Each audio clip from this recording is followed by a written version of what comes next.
Financial markets పై పట్టు సాధించాలనుకునే వాళ్ళు Revanth conduct చేసే వెబినార్ కోసం ఈ నెంబర్ కి కాల్ చేయండి. నమస్తే, వెల్కమ్ టు సుమన్ టీవీ. నేను విష్ణు. ప్రస్తుతంతో పాటు సీనియర్ ఫినాన్స్ ప్రొఫెషనల్ గిరిబాబు గారు ఉన్నారు. వారితో మాట్లాడదాం. సార్ గిరిబాబు గారు నమస్తే. సార్ నమస్తే అండి. సార్ గిరిబాబు గారు, ఒక సింపుల్ క్వశ్చన్ అడుగుతాను.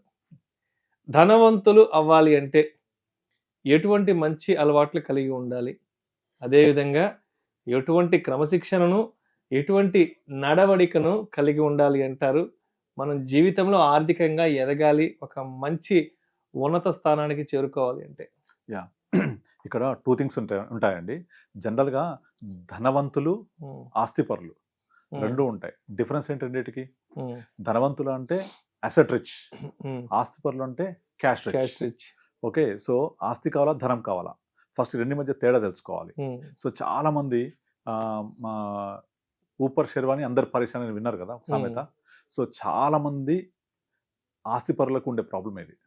సో నేను చాలా మందిని చూశాను. ఇప్పుడు ఈవెన్ మీరు సబర్బన్ కంట్రీస్, సబర్బన్ ప్లేసెస్కి వెళ్ళినా, సెమీ అర్బన్ ప్లేసెస్కి వెళ్ళినా కూడా అక్కడ ఒక 20 ఎకరాల మాగాణి, ఒక 10 ఎకరాల మెట్ట, తర్వాత ఒక ఇల్లులు, పొలాలు, స్థలాలు అన్నీ ఉంటాయి. అంటే మంచి ఆస్తిపరులు. కానీ సమయానికి 1 లక్ష రూపాయలు కావాలి అంటే క్యాష్ ఉండదు చేతిలో. సడన్గా ఏదైనా అవసరం ఉంది అంటే ఉండదు. అయితే ఫస్ట్ ఆఫ్ ఆల్ ఆస్తిపరులు లేదా ధనవంతులు, ఈ రెండు ఏదో ఒకటి అచీవ్ అవ్వడానికి ఎలా అచీవ్ అవ్వాలి, అలా అచీవ్ అయిన తర్వాత మనం ఏ విధంగా ఉండాలి, ఆస్తిపరులుగా ఉండాలా, ధనవంతులుగా ఉండాలి అనేది మీ ప్రశ్నలో అంతర్లీనంగా కదా.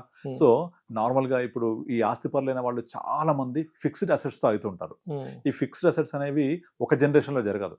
మోస్ట్ ఆఫ్ ద టైమ్స్లో it's a 1 generation, 2 generation, 3 generation, decades వారిగా వస్తుంది. అంటే మన 4 ఫాదర్స్ ఏదో ఒకప్పుడు 100 ఎకరాలు ఉండే వాళ్ళకు వాళ్ళ నాన్న 10లో తీసుకొచ్చాడు, వీడు 1లోకి తీసుకొచ్చాడు అని చెప్తుంటారు కదా. అలా ఉన్న ఎకరాలని తింటూ కూర్చొని ఆస్తిపరులు గారు, ఇటు ధనవంతులు గారు మొత్తానికి ఎటు కాకుండా పోతూ ఉంటారు. సో అలా ఆస్తిపరులు, ధనవంతులు అనే టాపిక్ వచ్చినప్పుడు మన యాన్సెస్టర్లు ఇచ్చిన ఆస్తిని మనము కాపాడుకుంటే చాలు, నన్ను పెంచి పోషించక్కర్లే. బట్ మనకు అలాంటి రాలేదు. నేను నార్మల్గానే నార్మల్ కామన్ మ్యాన్గా పుట్టాను, కామన్ లైఫ్ లీడ్ చేస్తున్నాను అంటే మరి మనం ఎలా ఆస్తిపరులు లేక ధనవంతులు అవ్వాలి, అది మనం ప్లాన్ చేసుకోవాలి. అలా ప్లాన్ చేసుకోవాలి అంటే ఫస్ట్ మనము చాలా మందికి అర్థమయ్యేది రియల్ ఎస్టేట్. ఇనిషియల్ డేస్లో వాళ్ళ ఉద్యోగం రాగానే చాలామంది ఏం చేస్తుంటారు, వాళ్ళ యొక్క ఇన్కమ్ని ఇమీడియట్లీ నాకు ఉద్యోగం వచ్చింది, ఫస్ట్ ఫోన్ మార్చేయాలి, బైక్ మార్చేయాలి, లేకపోతే ఒక ఇల్లు కొనేసి ఈఎంఐ కడుతూ ఉండాలి, లేదా ఎల్ఐసి పాలసీ తీసేసుకోవాలి, చాలామంది చేస్తూ ఉంటారు. అట్లాంటివి కాకుండా మీకు ఏం ప్రణాళిక ఉంది? మీరు ఫస్ట్ ఆఫ్ ఆల్ ఈ ధనవంతులు కావాలా, లేదా ఆస్తి నేను పెంచుకోవాలా, నేను రిటైర్మెంట్ ఎప్పుడు అవ్వాలి, నాకు ఇన్కమ్ ఎలా ఉండాలి, ఇలాంటి కొన్ని ప్లాన్ చేసుకోవాలి. ప్లాన్ చేసుకుంటే నార్మల్గానే ఇప్పుడు మనం చాలామంది చూస్తుంటాం ఆఫీస్లలో, సాఫ్ట్వేర్ కంపెనీస్, లేదా ఇక్కడ వాళ్ళు ఏం చేస్తారు, మంచి జాబ్ రాగానే, గుడ్ సాలరీ రాగానే ఫస్ట్ పోయేసి either home loan or plot తీసేసుకుంటారు. ఒక 20 ఏళ్ల పాటు, 15 ఏళ్ల పాటు ఆ లోన్ ఉంటుంది, ఆ నెత్తిన బరువు పెట్టుకొని దాన్ని కట్టడం కోసమే కష్టపడుతూ ఉంటారు. ఇల్లు తీసుకుంటే హోమ్ లోన్, ఇల్లు కావాలి నో డౌట్, అందులో ఆ ఇల్లు కావాలి అంటే దానికోసం ఒక హోమ్ లోన్, అంటే ఇట్స్ డెట్టా అసెటా యాక్చువల్లీ. సో ఒక డెట్ తీసుకొని దాన్ని కడుతూ, డెట్ పెంచి పోషిస్తూ ఇన్స్టాల్మెంట్ కట్టే వరకు మంది కాదు కదా అది. సో అలా కడుతూ ఉండేసరికి 20 సంవత్సరాలు, ఆల్రెడీ 30లో కానీ జాబ్ వచ్చి సెటిల్ అవ్వరు. 30 నుంచి 50 అయిపోయింది కదా సినిమా అంతా. 50 సంవత్సరాలకు వచ్చిన తర్వాత వాళ్ళకు లోన్ కట్టేసిన ఒక ఇల్లు మాత్రం ఉంటుంది. సో మళ్ళీ నెక్స్ట్ రిటైర్మెంట్ లైఫ్ ప్లానింగ్ ఏంటి, పిల్లల ఎడ్యుకేషన్, ఇవన్నీ ఏమీ ఉండవు. సో ఈ టైప్ ఆఫ్ ధనవంతులు కాదు. అంటే ధనవంతులు అంటే అరే వాళ్ళకి ఏంద్ర సొంత ఇల్లు ఉంది అని చెప్పుకునే ధనవంతులు అవసరం లేదు మనకు. So independent, financial independence, financial freedom, financial నిర్వహణ, అది కదా కావాల్సింది. సో అది మనం పెంచుకోవాలి అంటే ముందు నుంచే ఒక ప్లాన్గా వెళ్తూ ఉండాలి. మనకి ఎంత బడ్జెట్ ఉంది, శాలరీ ఎంత వస్తుంది, ఎంత హైక్ అవ్వబోతుంది, నాకు ఎవ్రీ మంత్ వచ్చే ఇన్సెంటివ్స్ ఏంటి, లేదా ఎవ్రీ ఇయర్ వచ్చే ఇన్సెంటివ్స్ ఏంటి, దీన్ని కొంచెం లిక్విడ్ అసెట్స్, కొంచెం ఫిక్స్డ్ అసెట్స్ వైపు, అంటే మనకు కావాల్సిన ఇల్లు లాంటి సమకూర్చుకొని వీటిని కూడా ప్యారలల్గా డెవలప్ చేసుకుంటూ పోవాలి. So at the same time దీనికోసం ప్లానింగ్ చేయాలి.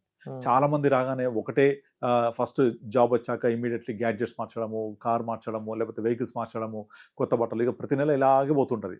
చాలా మంది ఒక 1.5 lakh శాలరీ ఉంచుకొని కూడా వాళ్ళు సేవ్ చేయాలి అంటే ఒక 10,000 గట్టిగా తీయలేరు. సో దీనికి కారణం ఏంటి, వాళ్ళు ఏదో ఒకటి అన్ని ఇరికిచ్చేసుకుంటారు మొత్తం. ఈరోజు మార్నింగ్ నా దగ్గర ఒక క్లయింట్ వచ్చాడు, 1,15,000 రూపాయలు తన శాలరీ, కానీ మొత్తం బడ్జెట్ అంతా వేసుకుంటే 1,07,000 పోతుంది. అందులో సుకన్య సమృద్ధి యోజన కడుతున్నాడు. అది కట్టొద్దని చెప్పట్లేదు నేను. దానివల్ల వచ్చేది ఏంటి 7.4%. ఆ 7.4% వచ్చే ఆ సుకన్య సమృద్ధి యోజన మాత్రమే కడుతూ ఇంకా అంతకంటే ఎక్కువ రిటర్న్స్ వచ్చే మ్యూచువల్ ఫండ్స్ నెగ్లెక్ట్ చేసేసాడు. సో సరిపోద్దా? అది ఇన్ఫ్లేషన్ బీట్ చేస్తుందా? సరిపోదు కదా. స్టార్టింగ్ లో SSYకి 9% ఉండేది రిటర్న్, పోను తగ్గింది. వడ్డీ రేటు తగ్గిపోతే ఇది కూడా తగ్గిపోతుంది. అది అర్థం కావాలి కదా. She doesn't have any idea about that. So అవన్నీ అర్థం చేసుకోకుండా మా ఆవిడ గోల్డ్ కావాలని చెప్పి ఎక్కడో ఒక జ్యువెలరీ షాప్ లో నెలకు 25,000 గోల్డ్ చిట్టి వేస్తున్నాడు. అదైపోయి ఇంకొంచెం చిట్టి వేస్తాడు, ఎందుకంటే ఫర్నిచర్ కొనాలి. ఇట్లానే మొత్తం అంతా పెట్టేసుకొని లాక్ చేసేసుకొని ఒక లాంగ్ టర్మ్ ప్లానింగ్ చేయరు. ఇవన్నీ ఏంటంటే నీడ్స్ ని ఫుల్ఫిల్ చేస్తూ ఉంటాయి. గోల్డ్, తర్వాత గ్యాడ్జెట్స్, తర్వాత వెహికల్స్, ఇవన్నీ short term needs, wants. But what about your life after 50 years? ఇప్పుడు అంతా కూడా మొత్తం మన improved health conditions, improved financial conditions వల్ల, ఇంప్రూవ్డ్ మెడికల్ కండిషన్స్ పర్టికులర్లీ మన లైఫ్ స్పాన్ పెరిగిపోయింది కదా. 75-80 వరకు కూడా కామన్గా బ్రతకడానికి అవకాశాలని చెప్తున్నారు అందరూ. మరి 50కి రిటైర్ అవుతాయి లేదా 55కి, అక్కడ నుంచి 25 years ఎవరు చూసుకోవాలి మనల్ని? సో మీరు ఆస్తిపరులుగా ఉంటే మాత్రమే కాదు, ధనం కూడా ఉండాలి మనకు.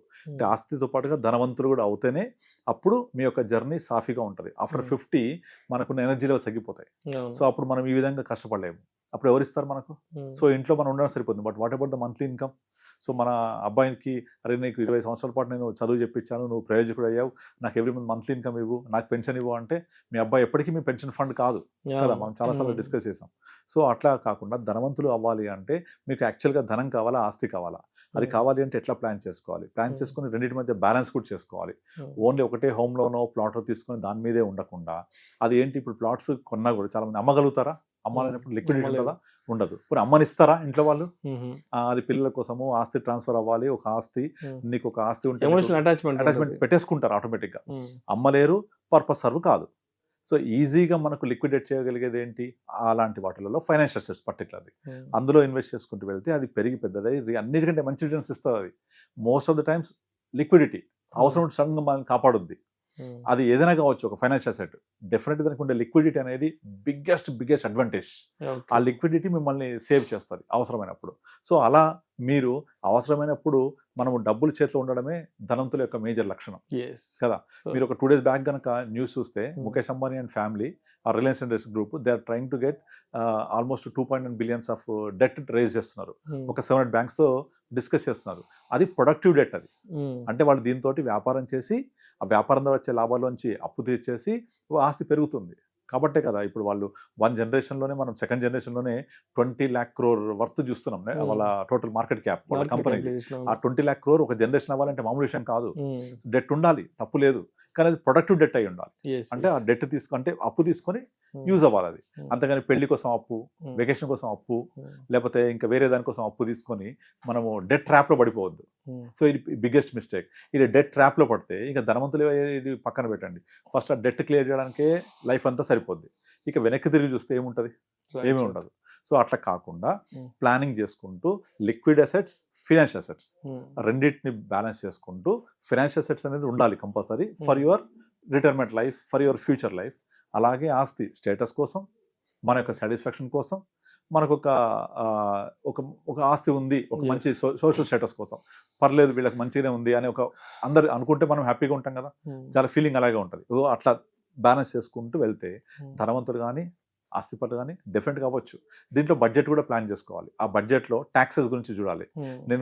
నాకు మామూలుగా విత్డ్రా చేస్తే ట్యాక్సెస్ ఏంటి, ఇప్పటి నుంచి ఎలా నేను ట్యాక్స్ ప్లానింగ్ చేసుకోవాలి, అది కూడా దీంట్లో యాడ్ చేసుకోవాలి.